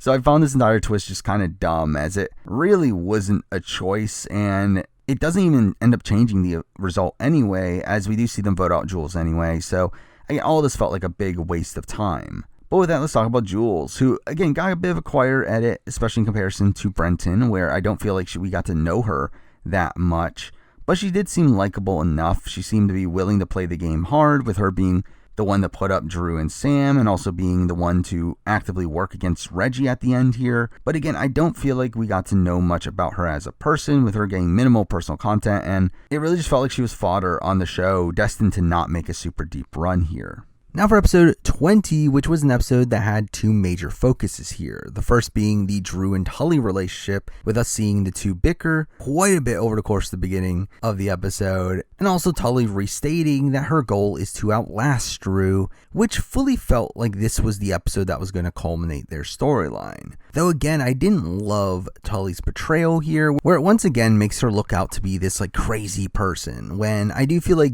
Drew was kind of being a dick across a lot of these scenes. And that is further exemplified when we do get a task that is similar to Touchy Subjects from Survivor, where the house gets to answer questions about the other players, and we do have Tully being labeled as the biggest whinger, during which the scene is edited in a way to make her look aghast that the others have chosen her, when it felt pretty clear that she knew that it was coming as well. But also the episode does end up being a massive one for Taras, who again had a mostly subdued edit up until this point, but this episode really is his coming out party, with us starting it off with a humorous intro to the episode of him meditating while talking about how loved he is, comparing himself to Oprah, and talking about wanting to win the money to buy friends. And this was all really ridiculous, but the true kickoff of his edit here is when he gets labeled as the most under the radar, and he starts to talk about how he's going to be targeted now, despite there not being any indication from the others about actually wanting to target him here. That really made this feel like a self-fulfilling prophecy. And we do also see him make a deal with Tully to keep each other safe, giving us a pretty clear outline of what the rest of the episode is going to be, where obviously Taras ends up winning the nom challenge and nominates Tully, going back on his deal. And we do get constant talk about how he wants to prove he's not under the radar,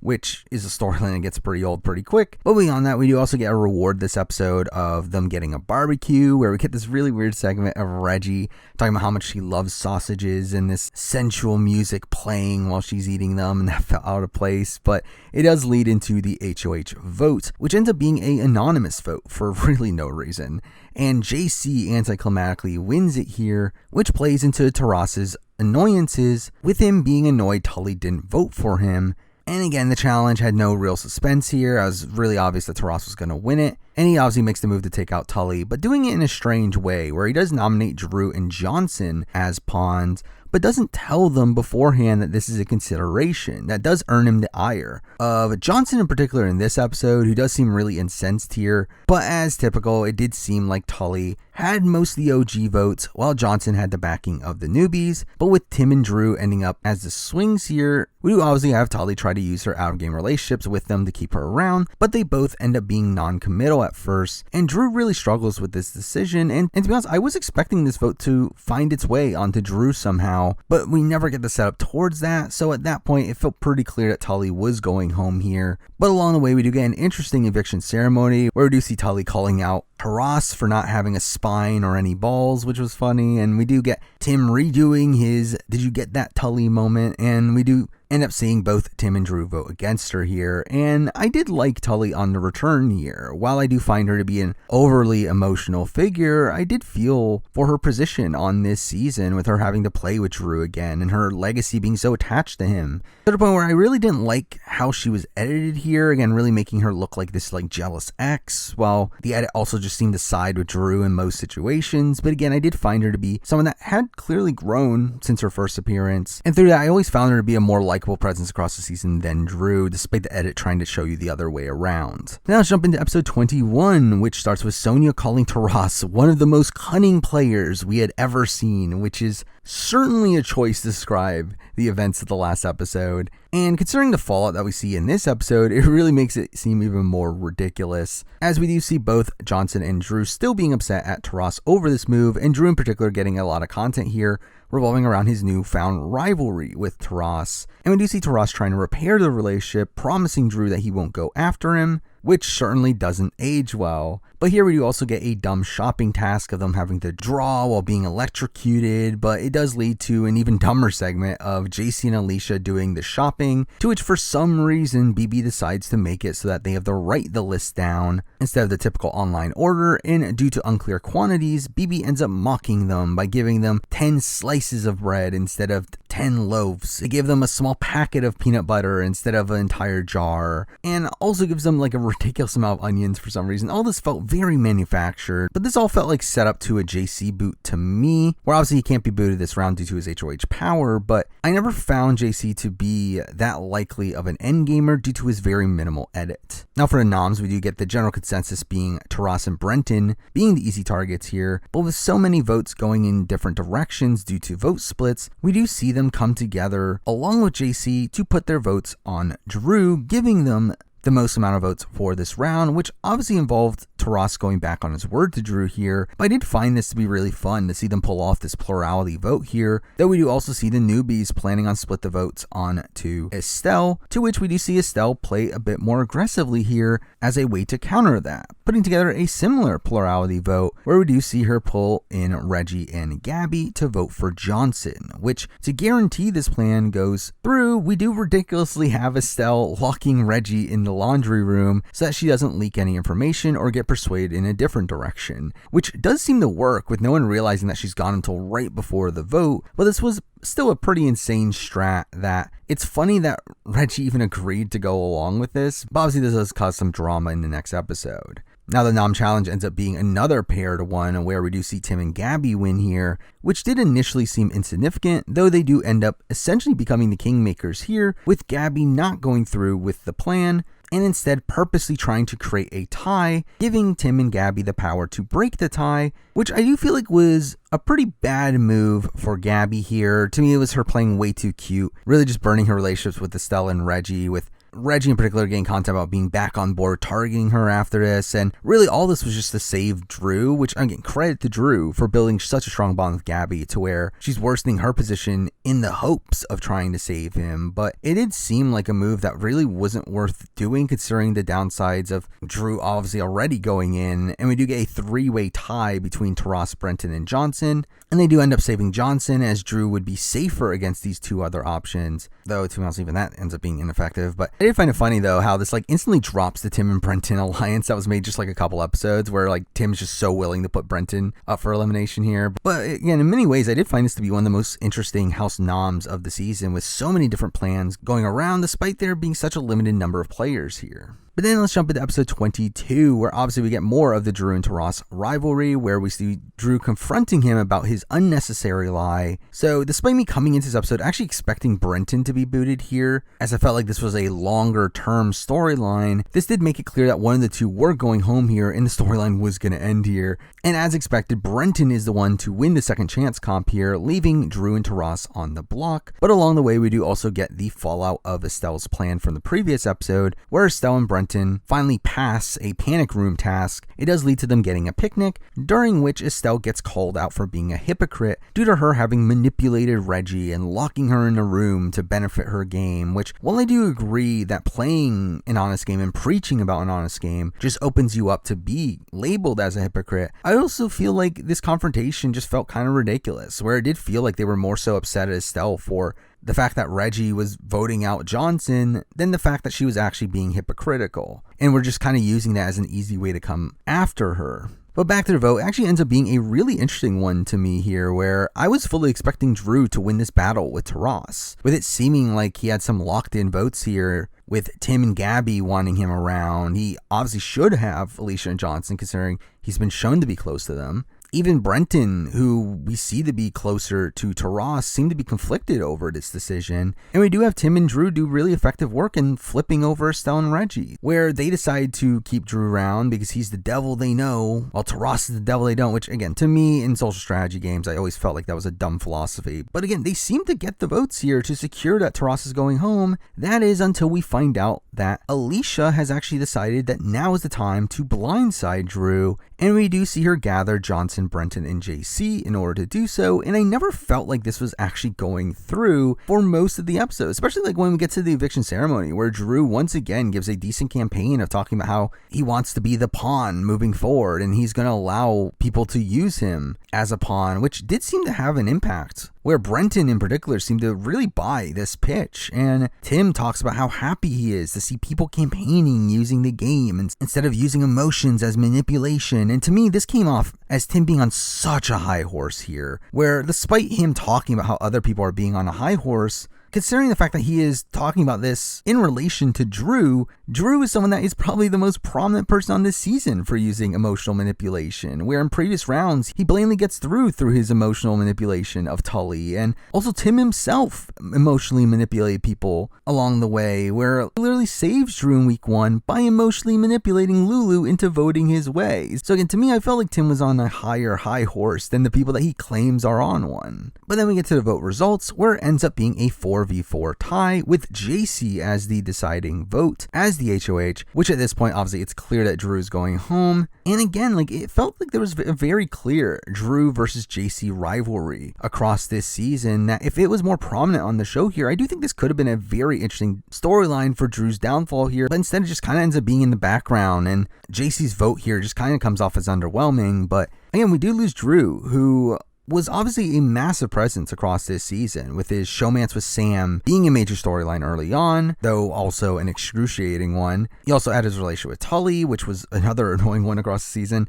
And we also had his relationship with Tim, which did seem to inspire a lot of Tim's gameplay across the season, with him making moves to try to get closer to Drew, or even just saving Drew. But as an individual, I didn't find Drew to be the most entertaining figure in the world. It did seem like he had so many ingrained storylines here that he was kind of just forced to be on the show. And I do think it's pretty clear that production really likes him for some reason. And like, his edit early on was pretty positive, to the point where I did think of him as a pretty top contender during that point in the season, though by the time of his eventual boot here, his edit obviously turned a bit more negative, to where I did suspect him to be a boot around now, though I was still surprised to see him lose out in this battle against Taras, considering I do feel like the edit seemed to side towards Drew during a lot of this debate. Now for episode 23, which starts with a lot of content around Tim being blindsided by the vote and talking about wanting revenge for Drew, and him and Gabby plot to take out those that blindsided them, which is to be expected. Now afterwards, we do get more content after High Stakes Week is announced, and we have a game that has the players taking risks to get prizes, and Tim gets this mastermind edit for getting a pass to the HOH suite, which really, who cares? But he ends up talking about using this as leverage to win the HOH vote, which he ends up getting, but the usage of this pass here really makes no sense. as the way to gain leverage for that. The HOH vote here was done in a bit of a strange way where they just literally spun a wheel for 5 people that would get to eat at the dinner table, while the other 4 were relegated back into the house, where it is revealed that they are the only ones that can vote for HOH and also the only ones eligible for HOH, which is just a really random twist here, though also one that is just largely inoffensive, though it does obviously add more luck into the game. But through this, the 4 in Tim, Reggie, Alicia, and Taras make a deal to keep each other safe until the end of the week, which Tim instantly talks about not upholding, which makes it pretty clear that this deal is going to go awry. But also here, Reggie gets positive content again of her crying over her kids and BB telling her to push through, and later she ends up getting a photo album of her loved ones, which I will also say that I do feel like a lot of these rewards felt tailor-made for specific players, and I wouldn't be surprised if they told certain players which ones to go for. But we do also end up seeing Taras going for advantage in the Nom challenge, only for him to pick the disadvantage that has him sitting out of the challenge, which seemed very rigged to me, where it turns out at the Nom challenge that it's going to be run in pairs at the final 9. So that means someone was always going to be sitting out. So I wouldn't be surprised if the disadvantage was always part of the plan here. But we do end up seeing Tim and Gabby win the Nom challenge immediately after having seen Gabby talk about not trusting Alicia anymore due to the Drew boot. And really the Drew boot did seem to backfire initially on the players that made it here, where they end up nominating the main orchestrators of it in Johnson, JC, and obviously Alicia, which also just so happens to be the initial move-in group, which was supposedly this well-known alliance that wasn't mentioned until now.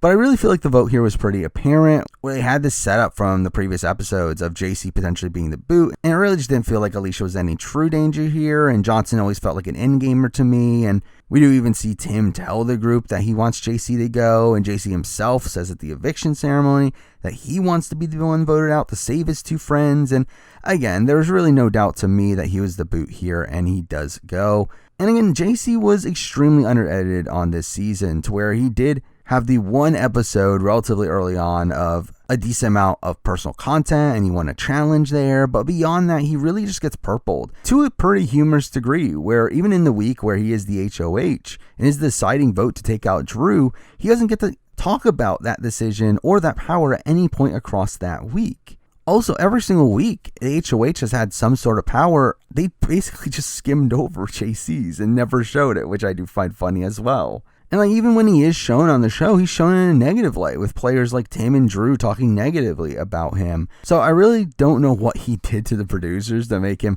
get edited in such an irrelevant fashion, but to me, he ends up being really notable here just due to how purple he ends up being. Now for episode 24, which as expected starts with Johnson and Alicia talking about wanting revenge. What do you know? But they do talk about targeting Tim, which the show has never really presented as a realistic possibility throughout a lot of the season at this point. So the fact that we are reaching the end game here and we're getting talk about it, it did feel like Tim was starting to run out of runway here, especially considering how much of a wild card he ends up being, to where no one truly knows where he stands. But with Tim as HOH, we do get talk about targeting Estelle and Gabby instead, which was obviously very clear foreshadowing here. Now we do also get a dumb shopping task of players having to face their fears, and this was boring, but it does lead to a fun little character moment for Tim, where he is given the offer to go double or nothing, and despite the entire house yelling at him to not do it, he does it anyway, which ends up working out for him, but obviously just exudes more of Tim's personality there.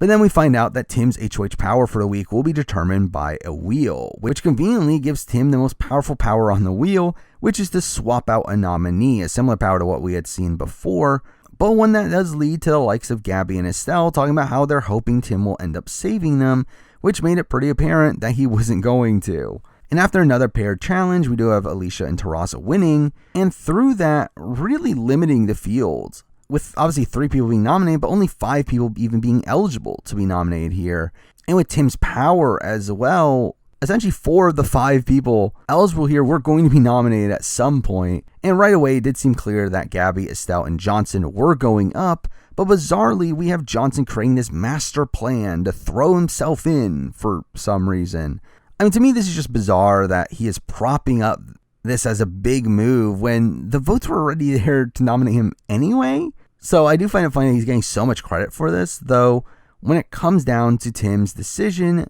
they do strangely give the players 15 more minutes to campaign, during which we blatantly see Tim tell Estelle that he's not going to save her, which causes the complete breakdown of that relationship. Though interestingly, he does end up saving Johnson over Gabby, which I do find to be an extremely questionable move strategically here, as Johnson had already shown a propensity to turn on his allies that aren't a part of his core group, as he did with Drew, and Gabby seemed to be a more loyal number and one that was in bigger danger of going home here. But it does seem like the reason for this decision here is to hold true to the deal that he made with Johnson early on, which I do think is pretty impressive from Johnson's perspective, that he was able to get Tim to burn numerous relationships here, including burning Brenton again by making him the replacement nom, despite the fact that they just made a deal a few rounds ago. So again, for me, a whole bunch of questionable decisions from Tim. But that jumps us into episode 25, which just put a lot of focus back onto the Estelle-Tim rivalry, to the point where I actually did think it was going to conclude in this episode, where we do see the same style of fighting between them that we've seen in previous episodes, where Tim talks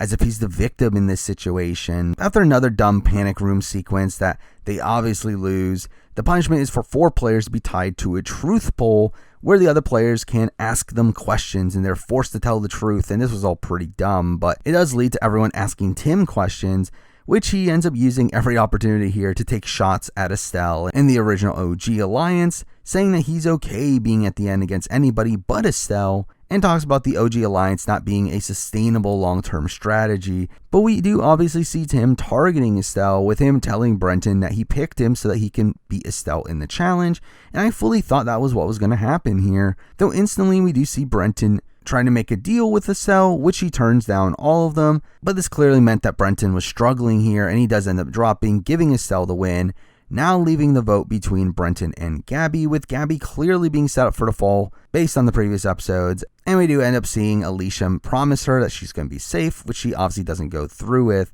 And Brenton seemed to have the votes locked in pretty early on here, with Alicia, Johnson, and Taras all clearly being on his side, and he does end up pulling over Estelle and Reggie at a point, though Tim does proceed to campaign for Gabby, pulling Estelle back in. But coming into the vote, Reggie does end up still following through with her vote for Gabby, which had been set up for forever at this point, but also still a very questionable move for her here, taking out a number for her and the other OGs, but it does end up with Gabby going home in a 4-2 vote. And I really liked Gabby on this season, but like JC, she ends up being another one of the more under-edited figures on the season, with her true allegiances never being shown for a lot of the season, despite the fact that she's constantly in this swing vote position early on, yet never really gets to explain that positioning. And while she did seem to have a fun personality, it was just never highlighted in the edit, which was disappointing to see, considering that she was someone constantly flipping back and forth between OG and newbies, and that dynamic should have been fun to watch. But now for episode 26, which starts with this really OTT intro of how the newbies are in the strongest position they've ever been, and how the OGs will be nominated if the newbie wins the nomination challenge, which essentially is blatantly telling you what's going to happen here. Now, the episode itself does start with a really forced segment of the players getting burgers, but then it's revealed to be burgers and bombshells, whatever that means. And we get BB leaking game information to others here, which did seem largely unfair. Now, the initial footage shown was just of like Tim and Alicia's secret mission, and we get Estelle and Reggie creating the plan to lock herself in the room. Again, not ideal, but really not egregious, as they really don't matter, and everyone already knew about those things. But the big one here that I find extremely ridiculous is leaking Tim and Johnson's top 10 deal, especially in a position where they are both still in the game, clearly putting a target on their backs while also angering their allies in Estelle and Alicia in particular. And we do see Johnson having to do a lot of damage control, while we do see Estelle and Tim fight for the umpteenth time. And really, this all just felt very manufactured. But then all of a sudden, Taras gets a massive visibility spike here, showing him talking to Estelle and telling her that she's safe, leading to him talking about how he's the best liar in the game, obviously making it clear what's going to happen here, where he does win the nomination challenge, and conveniently it does end up between him and Estelle, and during it they even tell each other they are safe. But obviously Estelle drops, giving Taras the win, and he ends up nominating all of the OGs, upsetting Estelle, leading to a pretty big fight between the two, Taras calling her out for having voted him out over Drew, really seeming to set up an Estelle boo here, but I will be honest, I actually thought it was going to be Tim, where Tim had been getting set up in the last few episodes, and there was talk about taking out Tim, as this could be your one shot, but I was surprised to see them not actually take it here. And Estelle is evicted in a 4-2 vote, but immediately afterwards, we do learn that this is a double eviction, with the vote now being between Reggie and Tim, the other two nominees, and I will say this shocked me even more, where we do see Reggie getting voted out over Tim here, with the deals with Johnson and Alicia really coming in clutch for Tim here. And again, this really blew my mind, as Reggie really seemed untouchable up until this point, and was even talked about within this episode as being fully safe. So I was surprised to see how true this Tim deal with Johnson and Alicia ends up being here. And we do end up seeing Reggie being devastated by her vote off, and everyone seemed to be genuinely shocked as well. And this is shown as this extremely emotional moment, only for us to get the reveal that this is obviously a fake eviction, with her entering the secret arcade along with Estelle. And even Estelle seemed horrified in seeing that Reggie was evicted. But obviously they do get a chance to return to the game, which again, why are we doing this so late into the season? But whatever. Let's talk about episode 27, which does start with a lot of talk about the surprise of the Reggie boot, where we do hear Johnson and Alicia talk about how they think this move will cause them to be hated, which again does seem like a major reason why Reggie wasn't targeted for as long as she was, as it did seem like people were worried that by targeting her and taking her out, they would ruin their reputations with Australia, which in a game that has a public vote decide the winner has to play a major factor here, which is a fundamental issue with this format. But also, they do get shown in even more of a negative light throughout this, with Tim calling them idiots and talking about how dumb of a move it was for them to do that. But then we do learn about the format of this round, where the players will instantly have to nominate a player to join those in the arcade, and they will now act as the three nominees, leading to a similar round to the house nom rounds with a second chance comp that will lead to a vote, which all this just felt like a waste of time. Like I don't get why we just didn't do a normal house nom round here at 7, but either way, at the deliberation, we do see the vote seem to be between Taras, Brenton, and Tim, where Tim does some solid manipulation here and propping up volunteering as being a hero move, and through that, it does make Taras okay with going in. We do get a lot of talk from Tim about how he's going to blindside Taras and get his numbers back with Estelle and Reggie, which sounds good on paper, but I don't know how he actually intended on doing this, as I don't think there's any chance he would get the numbers to do it. Or he would have needed to flip someone within the newbie group, which I don't think was going to happen in this scenario. And really, a lot of this episode did feel like they were giving Tim a lot more agency in a position where things were just going to play out this way anyway. But Taras ends up winning the nom challenge. That leads to this being, again, a similar round to the last one, with the vote between Estelle and Reggie, with Estelle seeming like the easy boot. Though along the way, we do see Reggie once again getting his sympathetic content as she repairs her relationships with those that voted her out. And we do get some talk from Taras and Brenton of potentially keeping Estelle around, but it never seemed like it was going through, and she is voted out in a unanimous vote, the first one of the season. And Estelle ends up being a pretty major character on this season, despite having a pretty slow start to it, where early on she did feel like one of the most under-edited of the OGs, but her screen time did skyrocket once her rivalries with Drew and Tim started, and she makes the move of taking out Jules, and really she did seem like a pretty competent player, and one of the most competent players on the OG side, with her doing a really strong job at building relationships, but did also seem to have trouble maintaining them, with Tim and Taras being examples of that. However, again, I do feel like she's a pretty active player, but one that probably is a bit too rigid in the game, seemingly due to her having this strict moral code that she wants to stand by, which, again,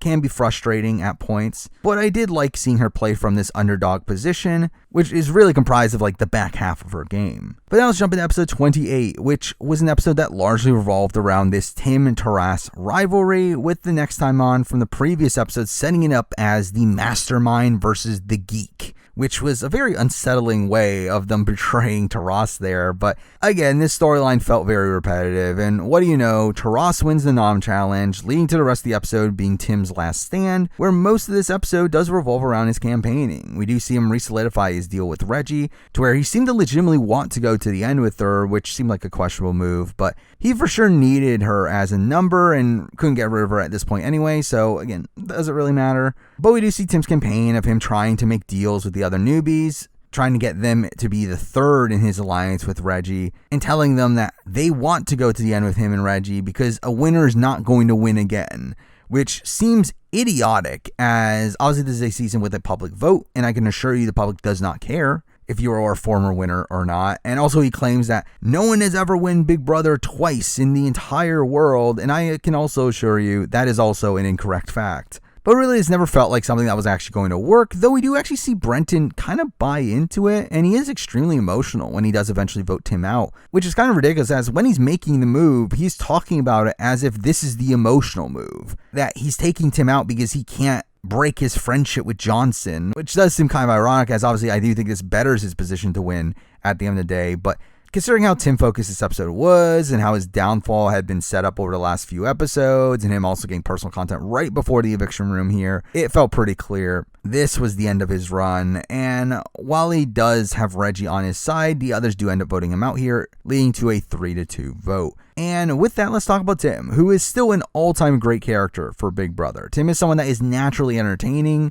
He is so charismatic and is going to play the game hard every time he plays. Though with that, he also plays very sloppily, but he is still probably the best social strategy Big Brother player to come out of Australia, where he just has this natural charisma that seems to allure people into wanting to keep him around. And we see that he does a great job at navigating through this game, being a player playing both sides for most of it, and somehow avoids nomination until the last few rounds here. And even in his boot, he barely goes home, having both Johnson and Brenton consider keeping him around. So again, it is undeniable how strong of a social player Tim is here, but he is one that has his flaws. He has a massive ego that gets in his way, and he always seems so prone to making mistakes under the guise of creating chaos, simply because he's bored, and also has his perpetuity for claiming that he's being mistreated at any point that something doesn't go his way. But again, like at the end of the day, he does make for great TV. Though again, gameplay-wise, I don't think he is an elite player in the grand scheme of things, despite how much the edit really props him up as this mastermind, even at points where he was making very clear mistakes.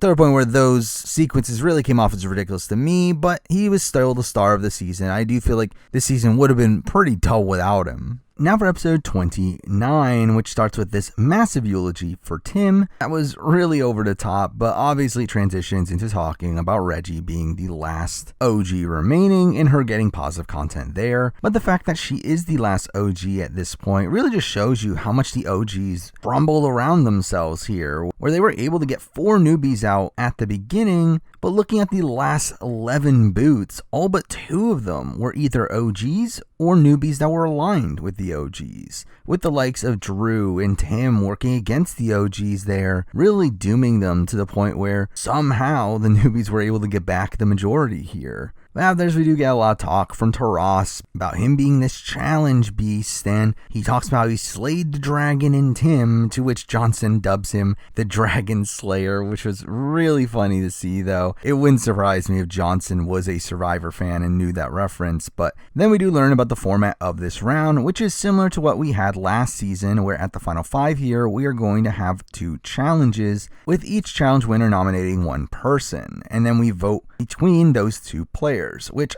I find to be really funny that BB declares this as challenges are now more important than ever, when in reality this twist actually undermines the power of challenges, where you can win 1 challenge but still end up on the block if you don't win the second one. And even then, winning the first challenge makes it more likely that you're going to be nominated for a second one, considering the stir that you caused by winning the first one. So this really does diminish the power of challenge wins, but whatever. But either way, it does get set up as Johnson and Alicia targeting Taras and Reggie, and we do see Reggie approaching Taras with a deal. And obviously Taras was clearly getting set up to win these challenges here, especially with all this talk about him breaking records with his wins, and he does end up winning both of the challenges here, nominating Johnson and Alicia together, putting an end to this power duo that seemingly ran the game, with them also having Brenton on their side at this point in the game as well. But the battle between the 2 here for the vote was somewhat interesting, where I always assumed that Johnson was going to outlast Alicia if it came down to it, but with Taras really gunning for Johnson and telling him to his face that he wants him out, I did think that there was a chance of Johnson going home here. But once again, we do see Johnson doing some really effective campaigning to Reggie,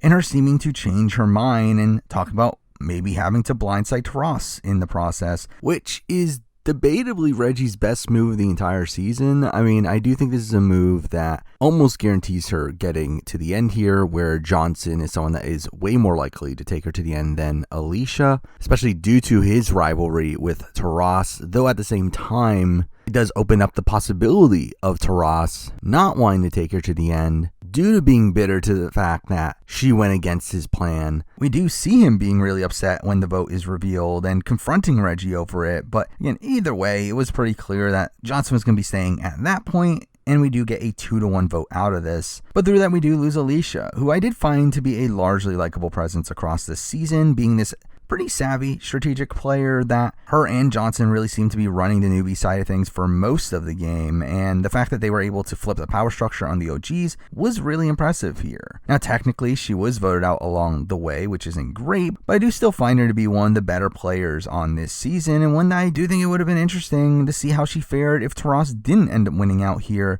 as I wouldn't have been surprised if she did somehow pull out a win in that scenario. Next up, we have episode 30, the penultimate episode and the final episode in the house itself, though through that we do get a lot of filler, wasting a lot of time showing the best moments of the season. We also get the players recapping their own games one by one, followed by a family visit, and all this is like, who cares? Now along the way we do see Reggie and Taras repair their relationship, with Reggie's talk about how she's doing it for her kids, and really, this is effective manipulation of Taras, though, again, was it purposeful? I don't think so. But we obviously get the setup of the Taras-Johnson rivalry once again, coming into the final challenge, which does end up being an extremely physical one that was kind of underwhelming, as Reggie really didn't seem to have a chance here, and I really do wish we got more of an endurance comp here, like a test of your will style competition, but considering this is BBAU, it's not surprising that this is the route that they took. But Taras obviously wins, though Brenton does come extremely close to winning here, but following this, we once again get a lot of filler, with Taras talking about how hard this decision is, and again, who cares? The vote is obviously between Johnson and Brenton, as Taras always felt like the type of player that would take Reggie to the end, but the more mind-blowing thing to me is the fact that both Johnson and Brenton seem to also have been planning to take Reggie to the end as well, with them talking about how they need to take out Taras, and Brenton even in his campaign talks about how it would be dumb for Taras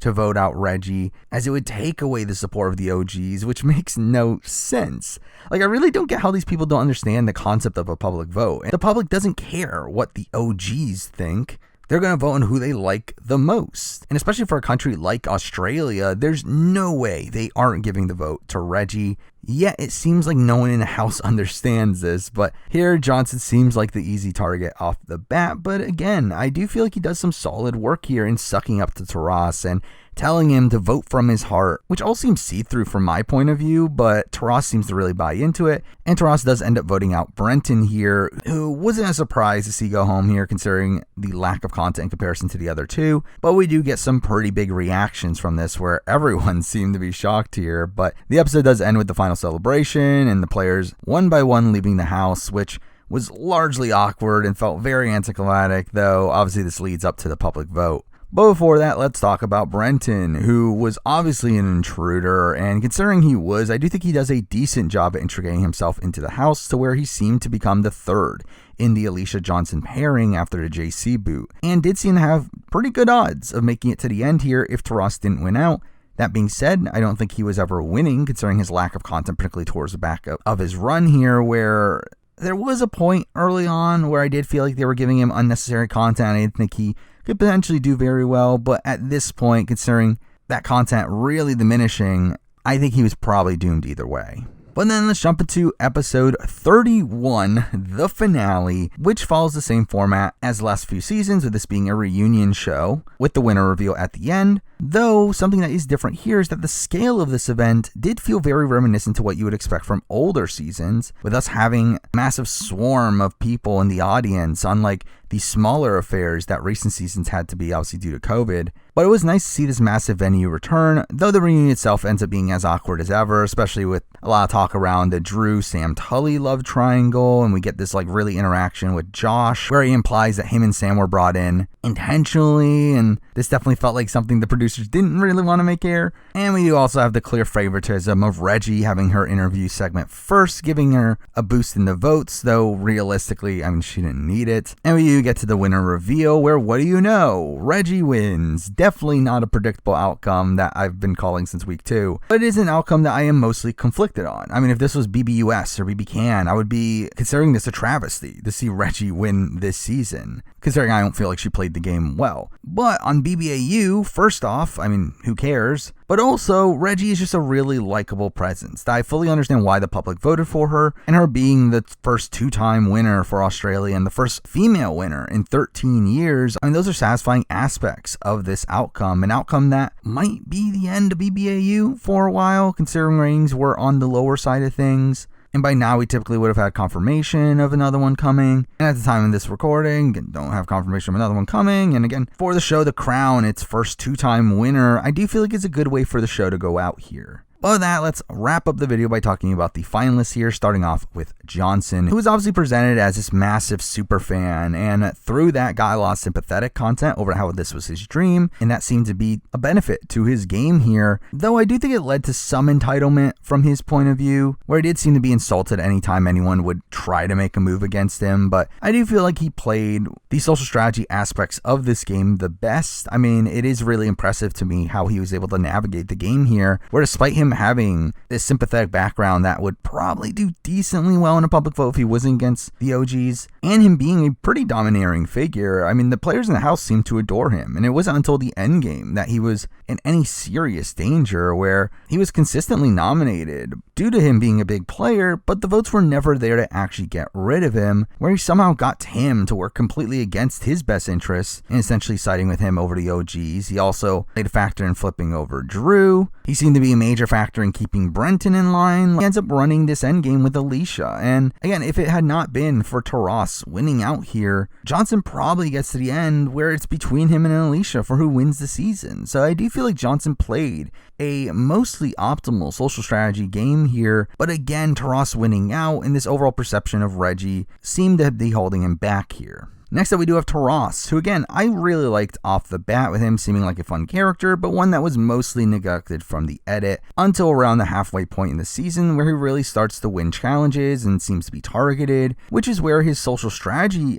game starts to go downhill. But he does end up winning 11 challenges across the season, which is a ridiculous stat. Though, again, outside of his nominations, he really had no influence on the rest of the house, as example by his targeting of Johnson and not being able to get him out. And then in the final choice he ends up making here, he makes a very questionable move of not just taking Reggie to the end, but also in taking Johnson as well. Two of the bigger threats in my eyes of people to bring to the end, with obviously the Reggie one being the most egregious, considering no way you're being Reggie, but that's always a move that I expected someone like Taras to make. I do think he is a strategically minded person. However, I do think he is also still an emotional person, and one that is often misguided in the strategy that did obviously lead to his loss here. But then we have the winner of the season, obviously, in Reggie, who, again, obviously was going to win. I never had a doubt from week 2 that Reggie was going to win, but I do think Reggie's win here really exemplifies the issues with the current format of the show. Now, if this had been the old school format, where we had a public vote every round, none of this matters, as Reggie would have just outright won anyway.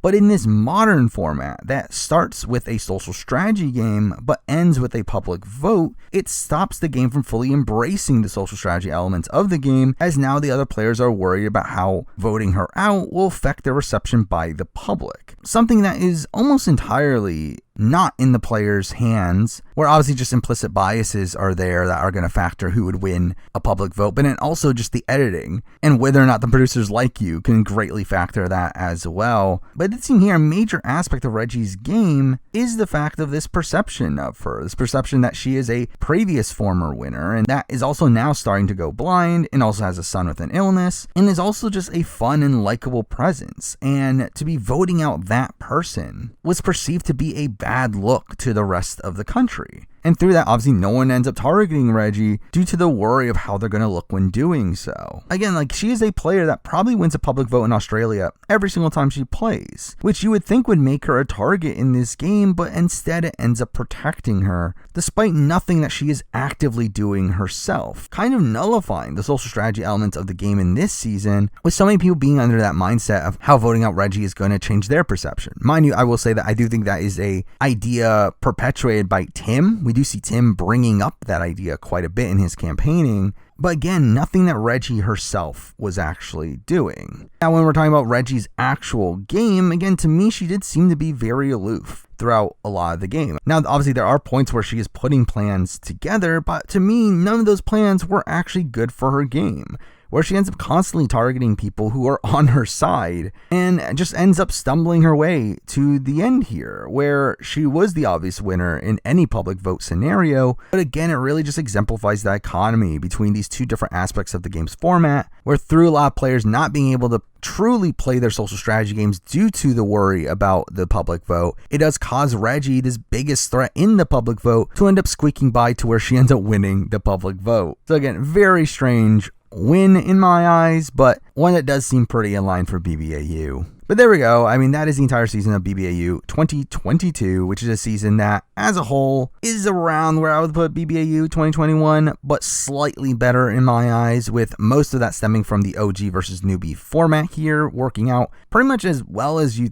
could expect it to. I mean, it did lead to some really strong content from the OGs, with Tim just being a really great narrator and also just chaotic figure throughout a lot of the season, while the newbie field here is probably one of the best we've seen with the new format of the show, having a crop of players who are actually there to play the game. And we do get some really interesting gameplay throughout the season, with these two warring sides going after each other, but also enough dynamic gameplay in the middle to have the power shift back and forth for most of the game. And I do think the gameplay on this season is the best that we've seen on this recent BBAU format. That being said, it is still a bloated season, being 31 episodes, having a lot of filler in every episode, has a very wonky format and a series of dumb twists, and also has some really terrible editing and forced storylines. All of these knocks being knocks that I just have in general with every Australian reality show that I end up watching, considering those are fundamental issues I have with Australian TV. But I do think this season turned out to be fine. One that I have obviously these fundamental issues with, but a season I still think you can get some fun out of, though it is obviously just way too long. But with that, those are my thoughts on BBAU 2022, which again, I don't expect to see back, at least